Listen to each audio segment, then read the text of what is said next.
IELTS 3 by the University of Cambridge Local Examinations Syndicate. Published by Cambridge University Press. This recording is copyright. Test 3.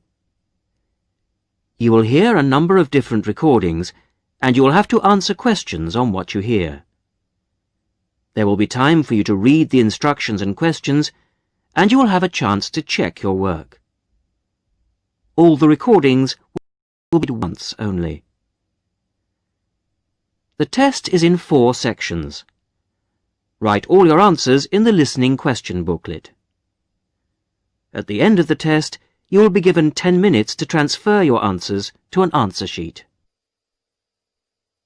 Now turn to Section 1.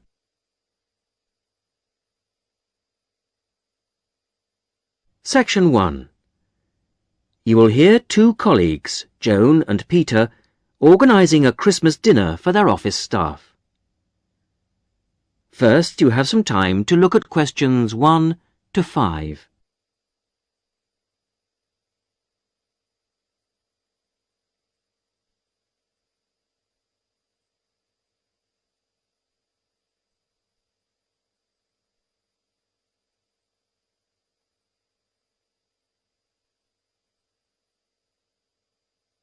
You will see that there is an example which has been done for you.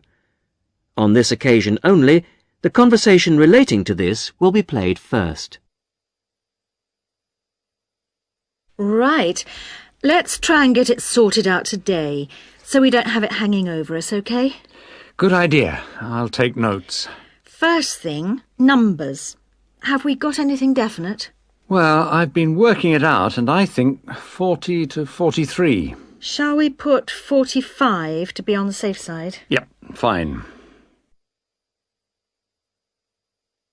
Joan and Peter agree that 45 is a safe number to book for, so 45 is written as the answer. Now we shall begin. You should answer the questions as you listen, because you will not hear the recording a second time. Listen carefully to the first part of the conversation and answer questions 1 to 5.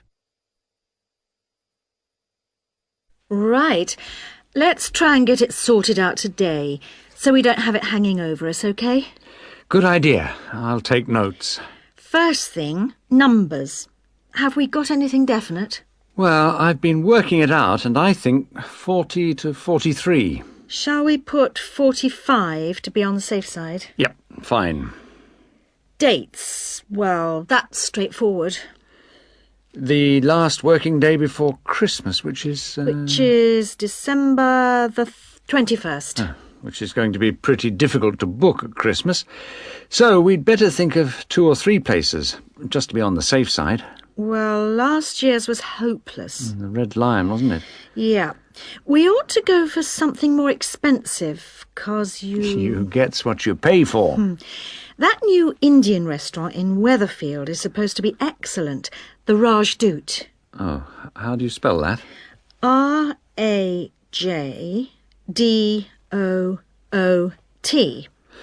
It's bound to be packed. Well, let's put that down as the first choice and have some backups. What about the Parkview Hotel as a second choice? Yes, that's always reliable. Parkview Hotel. And the London Arms, in case. London Arms? I'll call them now if you want. No, I'll do it, Joan. You're really busy. Oh, have you got the numbers? Not for the Rajdoot, but... Right, Parkview Hotel.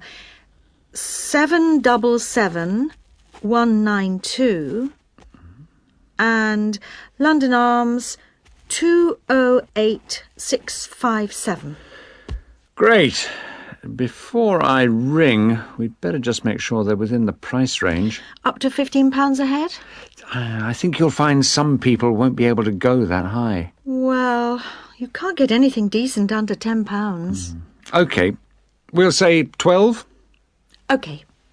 And we'd better make sure there's good vegetarian food. And a non-smoking section. You know what the boss is like. Don't remind me. I'll let you know as soon as I get anything. Before you hear the rest of the conversation, you have some time to look at questions 6 to 10.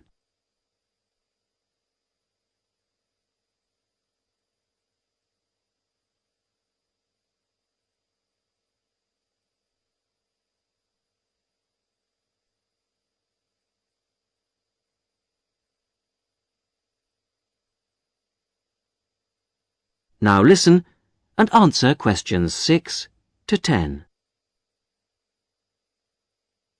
Good news!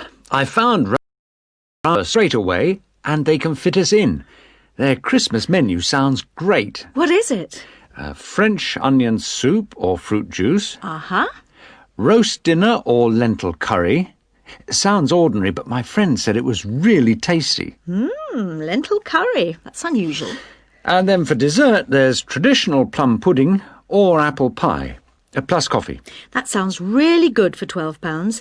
Did you book it? Well, I said I'd check with the staff first, but they did say they'd hold the booking until next Wednesday anyway.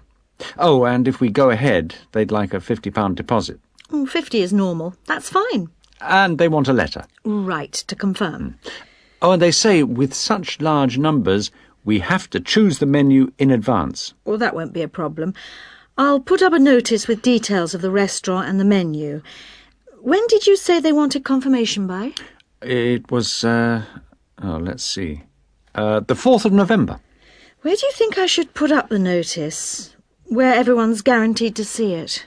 On the cafe notice board, I should think. Hardly anyone looks at that. Well, the newsletter's probably your best bet. Good idea. I'll go and do that now. That is the end of section 1. You will now have half a minute to check your answers.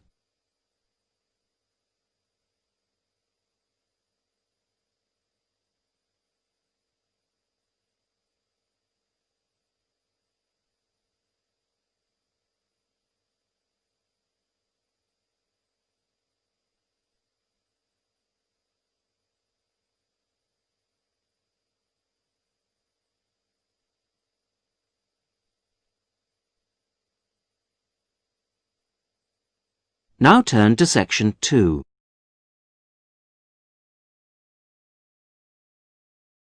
Section 2. You will hear a college tutor asking Julie Brooks, director of a college sports centre, to talk to a group of students about the centre. First, you have some time to look at questions 11 to 16.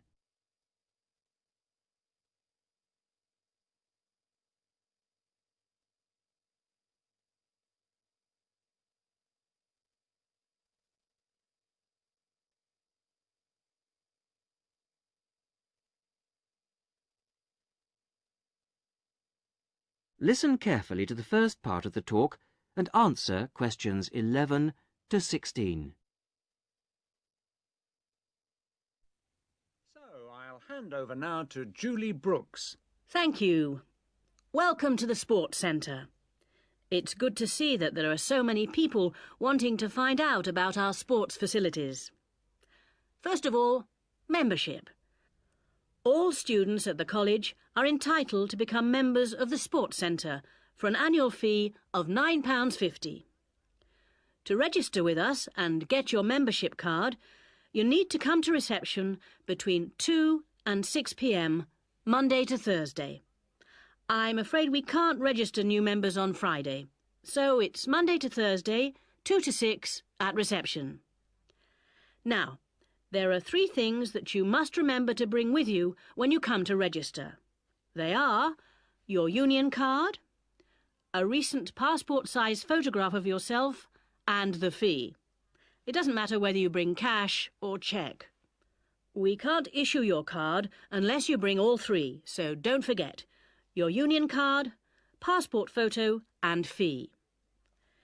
Then once you've got your sports card, you will need to bring it with you whenever you come to book or use any sports centre facilities. Booking over the phone is not allowed, so you have to come here in person with your card when you want to book. Our opening hours seem to get longer every year.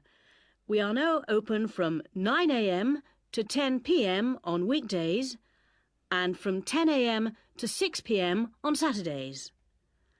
For those of you who are up and about early in the morning, we're introducing a 50% morning discount this year.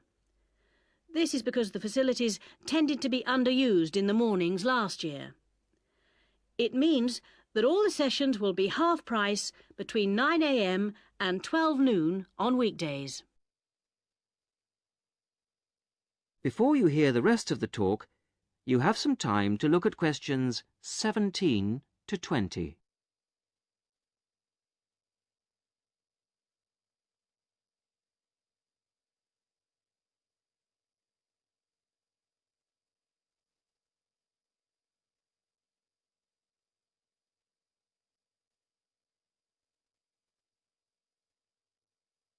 Now listen and answer questions 17 to 20.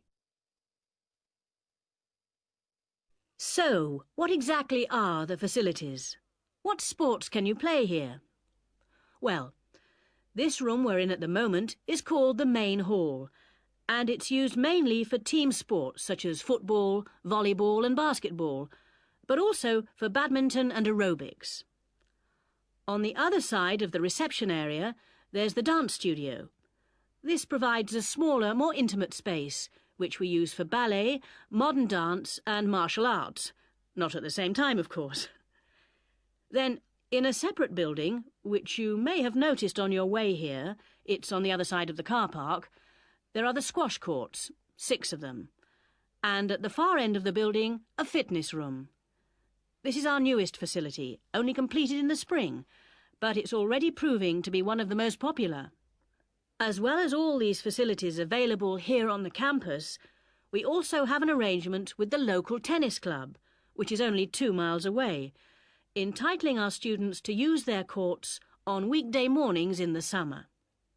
So, I think that there should be something here for everybody, and I hope to see all of you at the centre, making use of the facilities. If, in the course of the year, you have any suggestions as to how the service we provide might be improved, or its appeal widened, I'll be interested to hear from you. That is the end of section 2. You will now have half a minute to check your answers.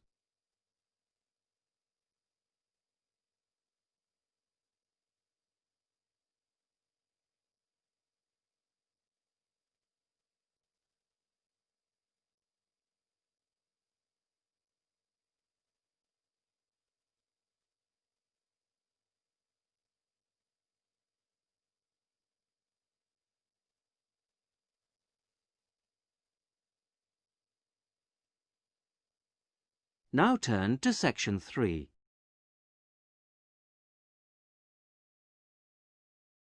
Section 3. John Brown, a school student, is entering a competition for young electronic engineers. He is talking to his teacher, Mary Collins. First, you have some time to look at questions 21 to 30.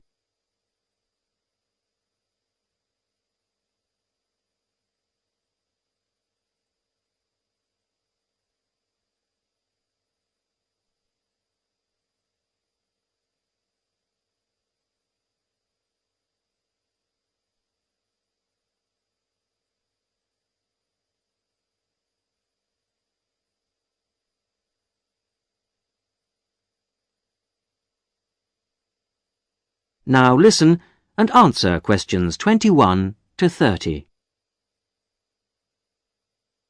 Good morning, Mrs. Collins. I just wondered if you could help me with this entry form for the Young Electronic Engineer competition. Hello, John. Oh, you've made the jigsaw for blind children with the bleeper. When they put a piece in correctly, that's right. OK, let's have a look at the form. Right, thanks. I've never filled in one of these before, so... Well, let's just do it in pencil first. So, name of designers. Well, Anne helped me with some of the electronics work. Then you must put her name in as well. Right. Anne Ray. Sorry, it's A-N-N-E, and her surname is spelt R-E-A. Good start. OK, R-E-A. And age is easy. You're both 16. What have you called the design? Keep it short. What about jigsaw puzzle design for visually handicapped? Too long. Just say blind puzzle. That'll do. Okay. Right now, size of equipment? I've got it noted down here. Yes, width is 20 centimetres. Okay. Length is 50 centimetres, and then the depth is, well, it's very little. What would you say? I think you can be approximate. I'd say 2.5 centimetres. And the electricity supply? Is it mains operated? No, it isn't. It's actually battery. Okay. Right, battery. Fine. Okay, it's the next bit that I'm really not sure what to put. Well, special features means what is really new about this? You know, suitable for the group you made it for. Well, it's safe for children. That's fine. Put that in. Okay. And of course, we think it's educational. Yeah, there you are. You've done it. Anything else? Well, I think the price is good. That's probably the most important factor. Okay, cheap price. Which brings us on to the next bit. What's the cost? Well, the pieces we made out of old wood, they cost, $5. And the electrics? They were more expensive, say $9.50. Brilliant. Now, what do they mean by other comments? It's just a chance for you to say anything about the equipment and problems you envisage. Well, we'd really like help with making plastic instead of wooden pieces.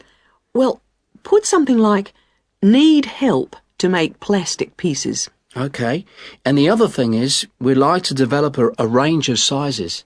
Well, that's fine then, just put that. And the last bit is, when will you send the equipment? Well, we've got a lot of work on at the moment, and we want to get it as good as we can. Well, say 25th of June? Can't we make it later? Well, the last date is the 1st of July.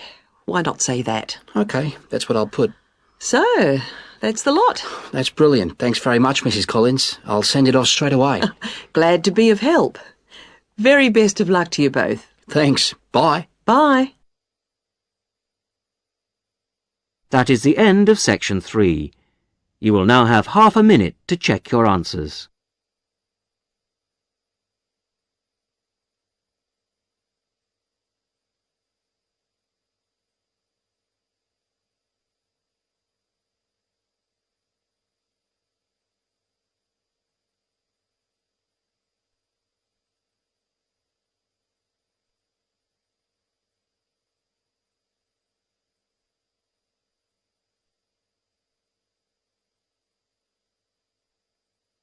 Now turn to section 4. Section 4. You will hear a talk about ostrich farming. First, you have some time to look at questions 31 to 40.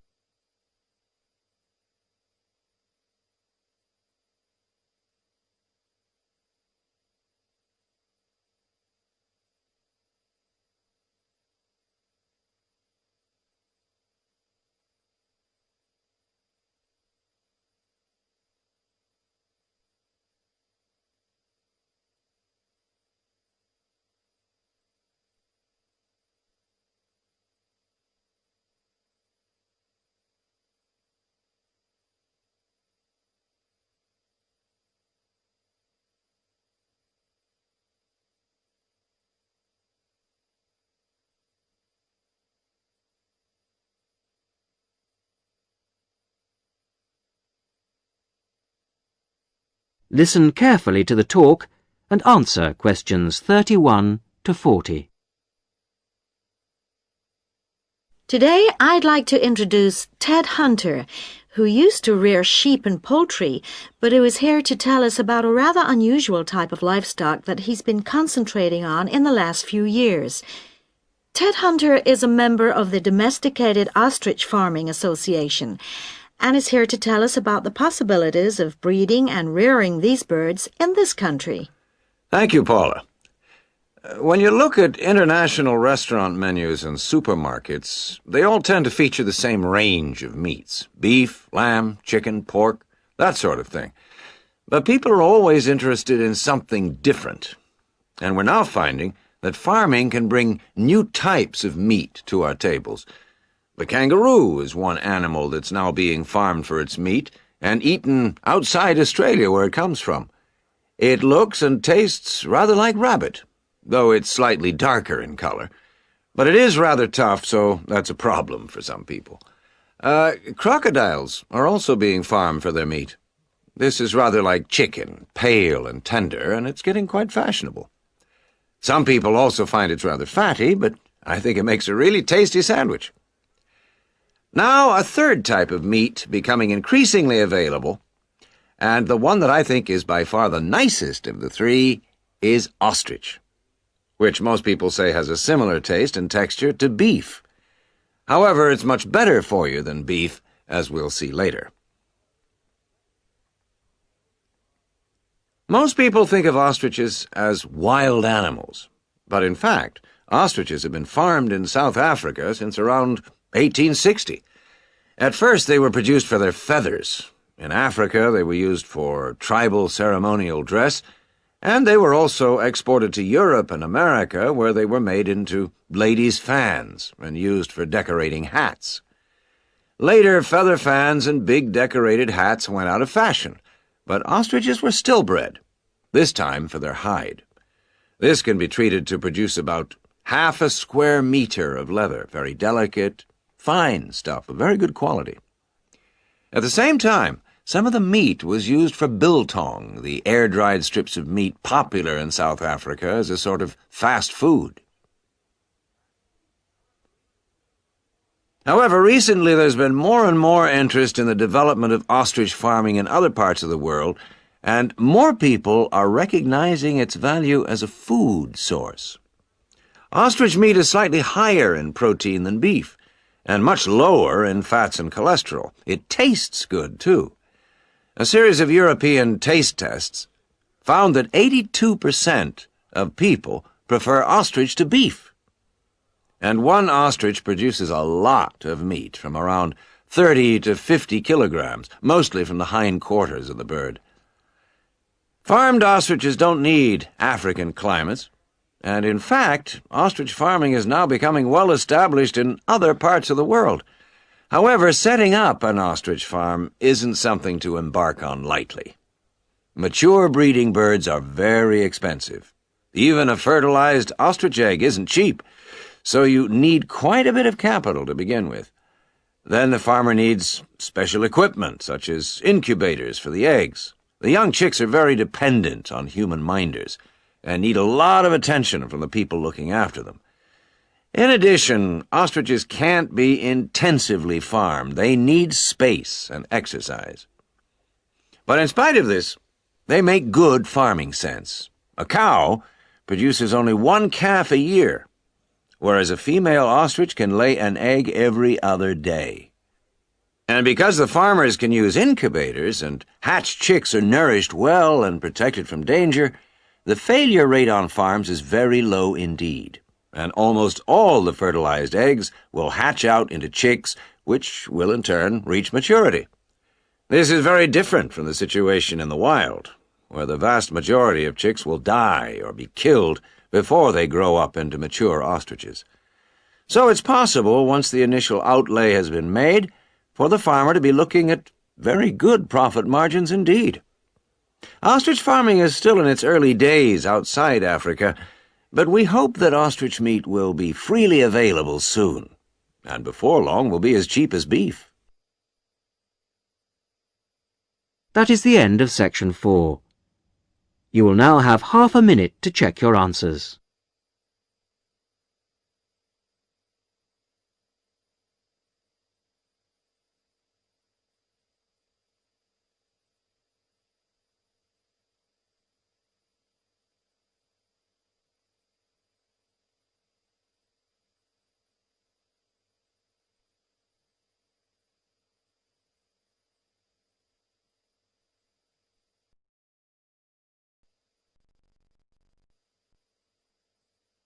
That is the end of the listening test. In the IELTS test, You would now have 10 minutes to transfer your answers to the listening answer sheet.